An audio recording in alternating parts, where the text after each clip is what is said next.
तो आज मैं आपको एक अनोखी रहस्यमय कहानी सुनाऊंगा। अगर आप चैनल पर नए हैं तो अभी सब्सक्राइब कर ले तथा कहानी पूरा देखें। अंत में एक अनोखा रहस्य छुपा है। धन्यवाद। तो सुनिए।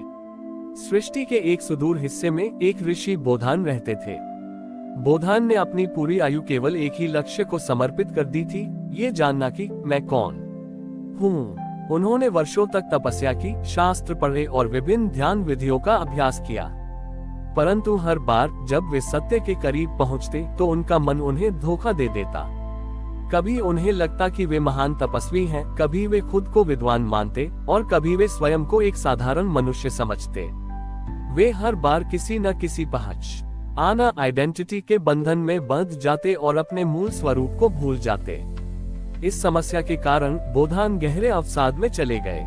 उन्हें लगा कि उनका सारा ज्ञान और तपस्या व्यर्थ हो गई है, क्योंकि वे स्वयं को ही नहीं पहचान पा रहे थे।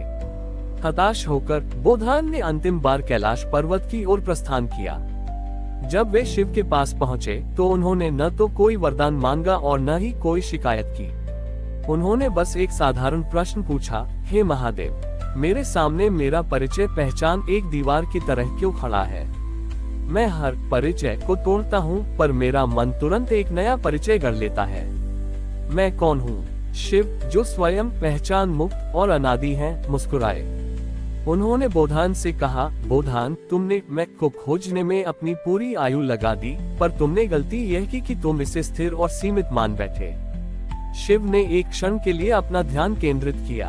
उनके ध्यान की शक्ति से वहां एक विशाल दर्पण प्रकट हुआ, जो सामान्य दर्पणों से भिन्न था। ये दर्पण केवल वर्तमान क्षण को प्रतिबिंबित करता था, अतीत की स्मृतियों को नहीं और भविष्य की कल्पनाओं को भी नहीं। शिव ने बोधान से कहा, इस दर्पण में देखो। बोधान ने दर्पण में देखा तो उन्हें अपना शरीर, अपनी जटाएं और अपने तपस्वी वस्त्र दिखाई दिए। पर जैसे ही उन्होंने अपने मन में यह विचार किया, मैं महान तपस्वी हूँ, दर्पण का प्रतिबिंब कांप उठा। जैसे ही उन्होंने विचार किया, मैं अज्ञानी हूँ, प्रतिबिंब फिर से अस्थिर हो गया। हर विचार, हर पुरानी पहचान, चाहे वह अच्छी हो या बुरी, उस प्रतिबिंब को विकृत कर देती थी। शिव ने कहा, बोधान, तुम जिसे मैं कहते हो वह तुम्हारे विचारों और स्मृतियों का संकलन मात्र है। यह एक बदलता हुआ चित्र है, स्थिर सत्य न ही। फिर शिव ने बोधान को धीरे से अपनी आंखें बंद करने को कहा और बोले, अब जब तुम अपने बारे में कुछ भी नहीं सोच रहे हो, तब दर्पण में देखो। बोधान ने आंखें बंद करके अपना मन शांत किया। जब उनका मन पुनर्तः विचार शून्य हो गया तो उन्होंने अपनी आंखें खोली और दर्पण में देखा। इस बार दर्पण में उनका शरीर तो दिखाई दिया, पर वह प्रतिबिंब स्थिर और शांत था। उस प्रतिबिंब में न कोई तपस्वी का अहंकार था, न कोई मनुष्य का दुख, न कोई विद्वान की बुद्धिमत्ता, वह केवल शुद्ध अस्तित्व था। शिव ने समझाया, तुम न तो तपस्वी हो, न अज्ञानी, न विद्वान। तुम वह शुद्ध बोध हो जो इन सभी भूमिकाओं को देखता है, पर स्वयं कोई भूमिका नहीं बनता। तुम्हारा सच्चा परिचय होना मात्र है, किसी विशेषण या उपाधि से बंधा हुआ नहीं। बोधानंद को तुरंत आत्मबोध हुआ। उन्होंने समझा कि वह जिस परिचय की दीवार से टकरा रहे थे, वह उनके अपने ही मन द्वारा गढ़ी गई थी। शिव ने उस दर्पण को अपने त्रिशूल के शीर्ष पर स्थापित कर दिया और कहा, ये दर्पण अब सत्य दर्पण कहलाएगा। ये संसार को ये सिखाएगा कि सत्य को खोजने के लिए अपने सभी परिचय, धार्मिक, सामाजिक या व्यक्तिगत को विसर्जित करना पड़ता है।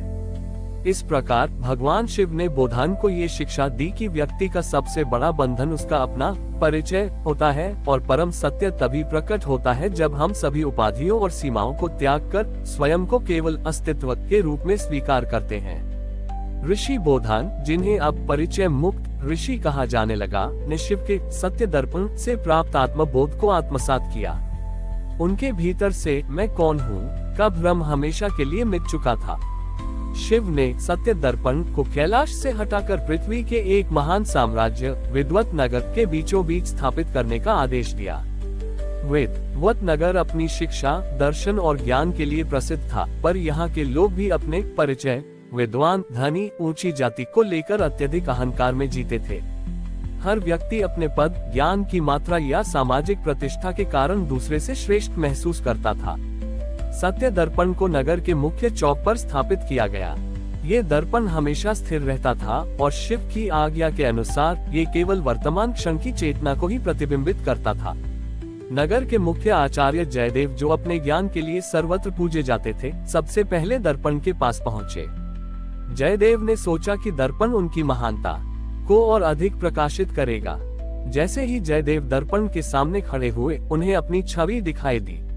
उन्होंने मन में विचार किया, मैं इस नगर का सबसे ज्ञानी आचार्य हूँ।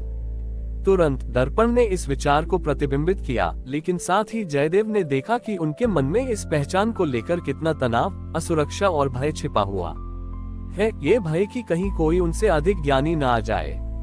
दर्पण ने उनके बाहरी ज्ञानी के परिचय के पीछे छिपे अहंकारी और भयभीत मन को उजागर कर दिया।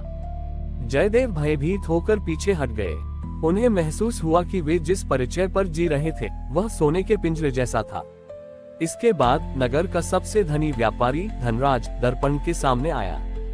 उसने मन में सोचा, मैं इस नगर का सबसे सफल व्यक्ति हूँ। दर्पण ने उसकी सफलता के पीछे छिपे लालच, नींद की कमी और निरंतर और अधिक पाने की तृष्णा को प्रतिबिंबित किया। धनराज ने देखा कि उनकी सारी दौलत उनकी चिंताओं का ही विस्तार थी।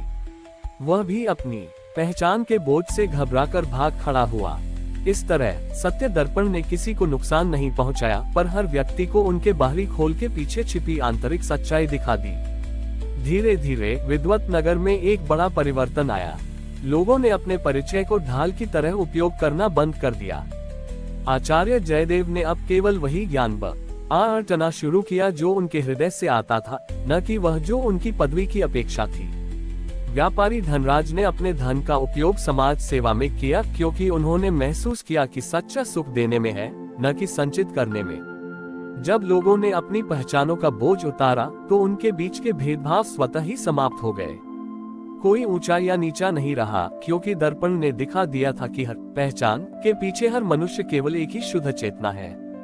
इस प्रकार भगवान शिव ने सत्य दर्पण के माध्यम से यह महान शिक्षा दी कि मनुष्य का सबसे बड़ा शत्रु कोई बाहरी दानव नहीं, बल्कि उसके स्वयं के मन द्वारा गढ़ा गया झूठा परिचय होता है। और मुक्ति तभी मिलती है जब हम अपने सभी बंधनों को त्याग कर केवल शुद्ध अस्तित्व के रूप में स्वयं को स्वीकार करते हैं।